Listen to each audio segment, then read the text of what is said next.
Konti pang patungkol dyan sa fake news. O, ito naman. O, ito na. O, ipakikita ko sa inyo to.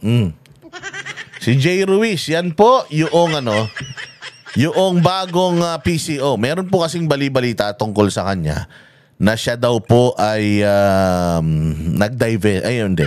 Siya daw po ay investor sa isang kumpanya. Siya nga daw po yung may-ari. Nangungontrata daw yun. May pera daw ng gobyerno na dumadaan sa kanyang opisina and so on and so forth. Yun yung kumakalat. Siyempre, magagaling mag-ano eh. Yung mga DDS talaga magagaling maghalukay yan. Minsan nga, yung pang mga nakadikit sa mga to, yung pang nagbibigay ng informasyon sa mga DDS eh. Oh, ano yan? Siya presidente ng ganito, siya presidente ng ganyan. Tapos kumita pa dyan, si ganito, kumita yan ng ganito. Yung kumpanya niyan, may kontrata sa gobyerno. So, kung may kumpanya ka, may kontrata sa gobyerno, conflict of interest yan, di ba? O, katulad halimbawa, noong Department of Agriculture Secretary, meron din siyang mga business na related sa agriculture.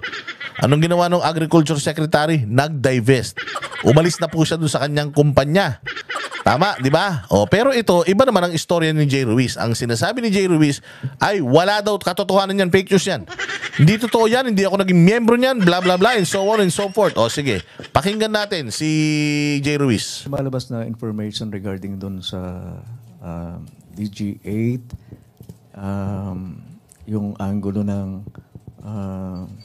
merong interest, conflict of interest.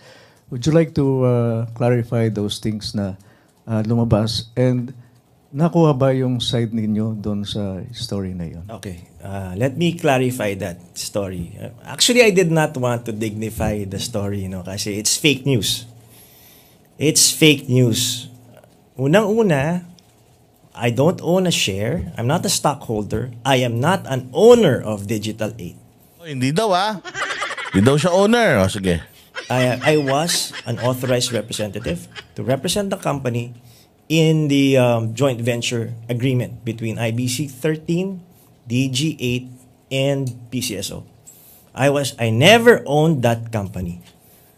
So, parang ginawa lang nila as representative dahil may konting pangalan naman tayo, ginawa akong parang spokesperson ng kumpanya, head ng sales and marketing noong October 2024. And in January 17, dahil nga may mga iba naman na akong inaayos na negosyo, ako po'y nag-resign sa kumpanya. I never owned a single share of Digital. Never owned a single share, Never owned a single share. Para lang siyang spokesperson. Okay. So maliwanag po yan. Ang ikinalulungkot ko lang dito po ay, alam mo, napakabigat po ng akusasyon. Ito nga yun nandito siya. Sabing ganun dito, parang tumama sa loto. Jay Ruiz Company bags 206 million contracts from PCSO. Oy. Totoo yan, hindi?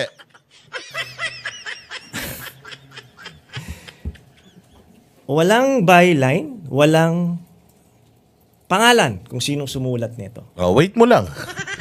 Ay, wag mo nga hamunin, sabi ko nga sa inyo Wag nyo nga hamunin ang talino ng mga magagaling kumalkal na mga DDS. Yan yung qualities na wala yung mga vloggers ni Bongbong. Pinaglihi sa bulbul na buhol-buhol yung mga yun Ang tatanga ng mga yun, promise. Walang kapasidad yung mga yun mag-research, mag-analyze, wala talaga. Pero pag sila sasrugando sa asotang kumilos, putang ina niyan. Sigurado ako pati balon-balunan nyo lalabas.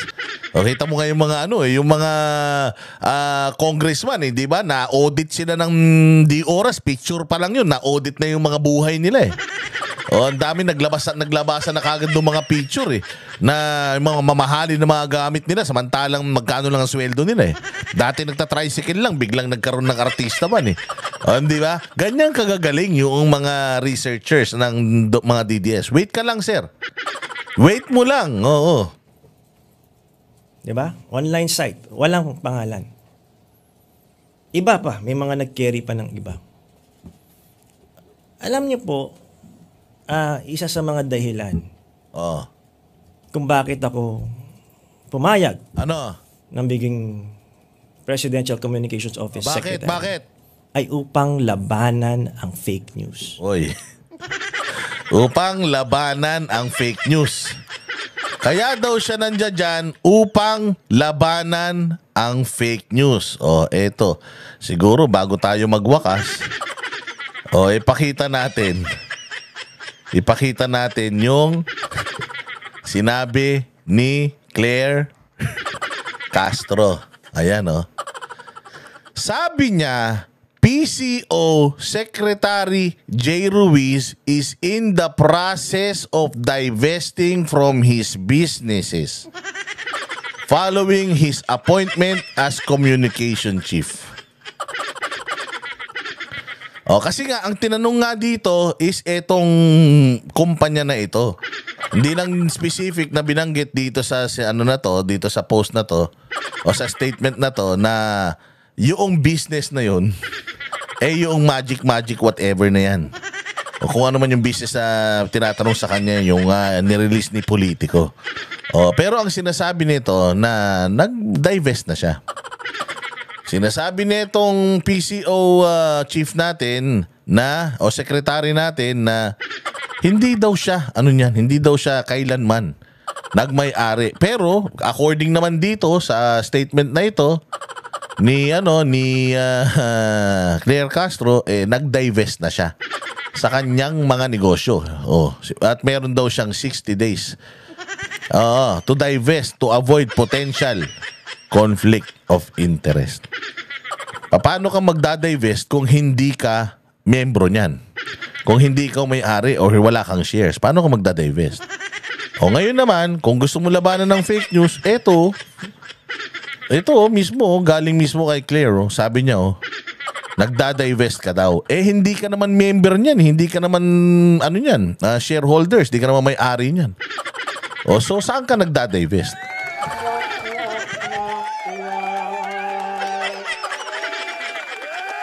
Yun. So, kayo nang bahalang, humusga ngayon. Sino ang nagsasabi ng totoo? Kasi ayan, sabi ni Claire, divesting. Sabi ni J. Ruiz, ayan, hindi daw siya, was not an incorporator of Digital 8. So, paano kang nagdadivest kung hindi ka incorporator? So, mag-usap kayong dalawa ni Claire. At sabihin mo si Claire, wag basta-basta kasi maglalabas ng mga opinion na hindi naman importante. Kaya tuloy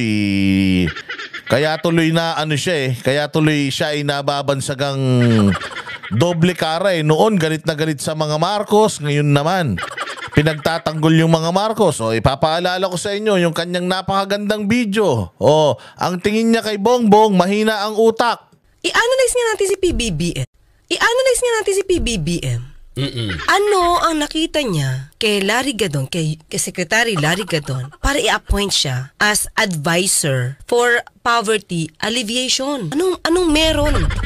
Ano ang meron siya para gumawa pa ng posisyon, bagong posisyon? At anong meron siya para paggastusan siya ng gobyerno, di ba? Na wala sa iba at wala pa sa ibang departamento na pwedeng gawin. Diba? Ang nakakataka part na ganito, Nagtaka. I-analyze nga natin si PBBM. Anong ito na pwedeng gawin? Diba? Ang nakakataka part na ganito. Ayan, nagtaka. Ilan na ba ang advisor ni Pangulong Marcos? Ilan na advisor? Ilan na rin ang spokesperson niya ngayon? Ang dami na, dumagdag ka pa. Maliban sa mga sekretaris niya. Ibig bang sabihin nito, partner? Ayoko kasi maging nega, partner. Di ba pag sobrang dami mong advisor, para lumalabas, wala ka talagang alam. Di ba? Ang dami mong advisor, tapos may secretary ka pa, tapos may UC ka pa, may ASI ka pa, and everything. Kulang pa ba para ma-alleviate yung poverty? Di ba? Pagka madami ka daw advisor, ibig sabihin wala kang alam. Anong tawag sa kanya pag masyado siyang madaming mga spokesperson? Ibig ba sabihin wala siyang bayag? Hindi ba? So kayo na ang bahalang humusga. Sabi ko nga siguro before yung tingnan yung labas ng bakuran nyo, tingnan nyo muna yung loob ng bakuran nyo. Linisin nyo muna yung loob ng bakuran ninyo patungkol sa paghahatid ng mga peking balita. Putay na. Si Bongbong panay ang report. Ang ganda raw ng Pilipinas. Flood control project, 5,500. Kinaumagahan, bumaha. Yan ang mga fake news. Yan ang katarantaduang mga fake news talaga na ginagawa ng maganda ekonomiya, mababa ang crime rate. Ang yan ang fake news. Yan yung dapat na nililinis nyo muna. Kayo-kayo. Mag-meeting kayo, ayusin nyo muna yung mga sarili ninyo, siguraduhin nyo wala kayong mga basurang itinatago kasi lalabas at lalabas at lalabas yan. Mag-ingat kayo. Napakagaling ng mga Dutertistas na magkalkal ng mga baho ng mga nagmamalinis. Oh, hindi ba? Oh, ingat lang kasi mas lalo pang lalabas yung mga baho nyo in the future. Huwag nyo nga hamunin yung mga magagaling na mga investigative investigative vloggerist natin. Oh. So sana may natutunan kayo dito. Lahat ng fake news, okay tayo dyan. Dapat talaga hindi natin tinatangkilik ang fake news. Pero siguro ang pinakamaganda na suggestion ng PCO kesa sabihin nyo na kayo yung malinis, yung hindi kaanib ninyo madumi, fake news peddler, mas maganda siguro ganito. Napakaraming mga tao ang nag-social media ngayon. Be a responsible social media user. Be a responsible poster. Make sure that when you post something sa social media, make sure it is verified by you, na talagang inaral mo yun, na talagang sa puso at isip mo, pinaniniwalaan mo yun, at walang bahid ng black propaganda yun. So, lahat ng mga pinapanooran nyo sa social media, vloggers, kailangan i-ano po ninyo, i-challenge ninyo yung kanilang mga sinasabi. Kung mali, you call them out. Kung tama, and then palakpakan nyo. Di ba yan naman ang lagi sinasabi ni Boss Dada sa inyo?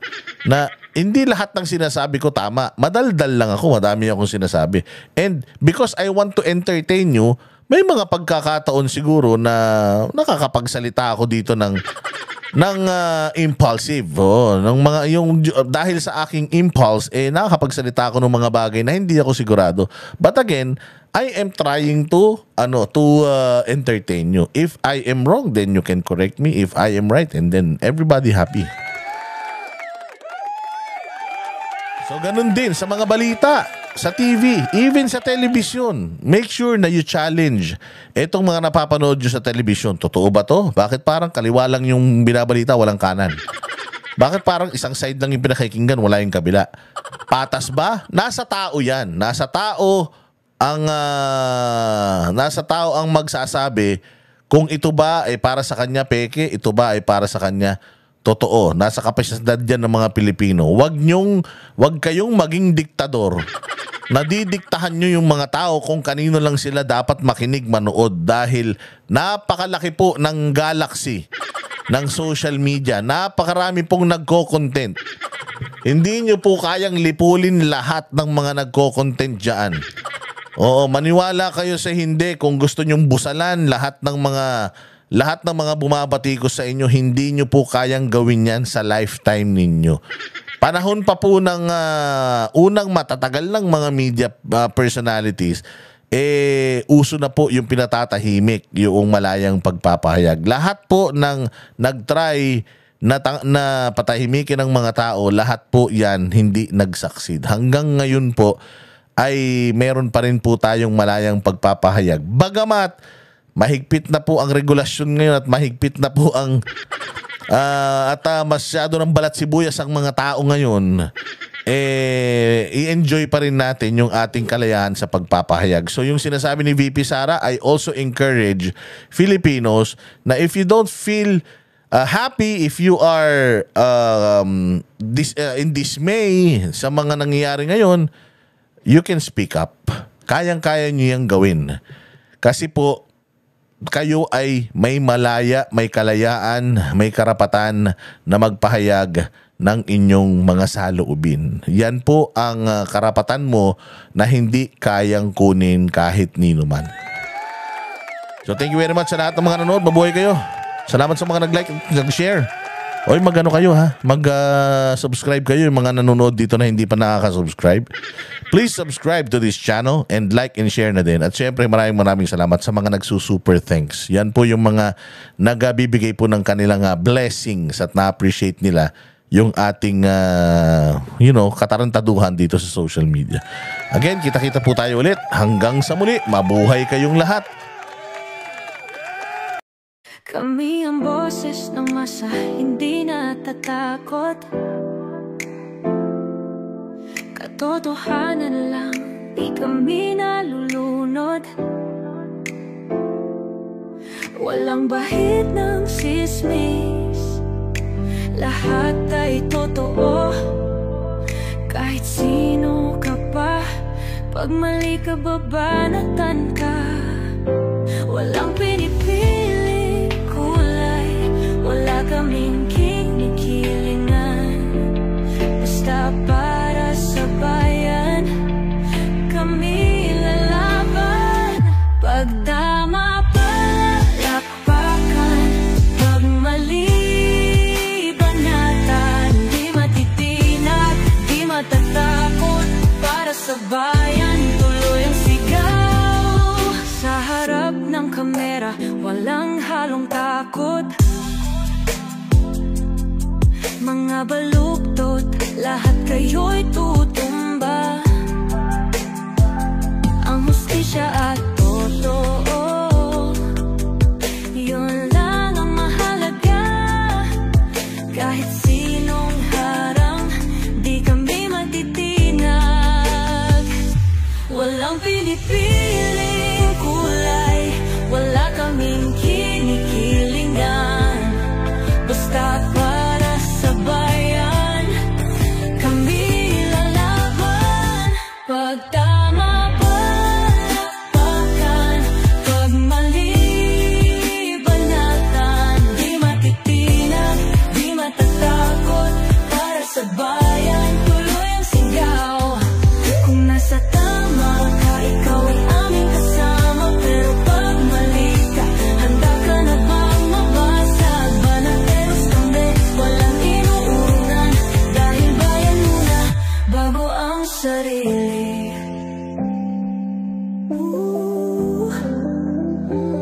Bago ang sarili.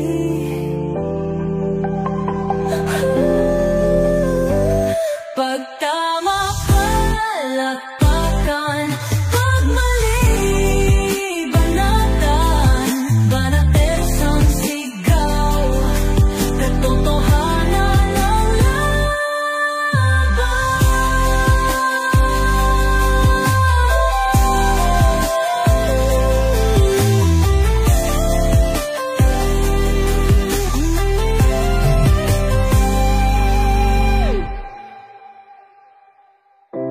Sa harap ng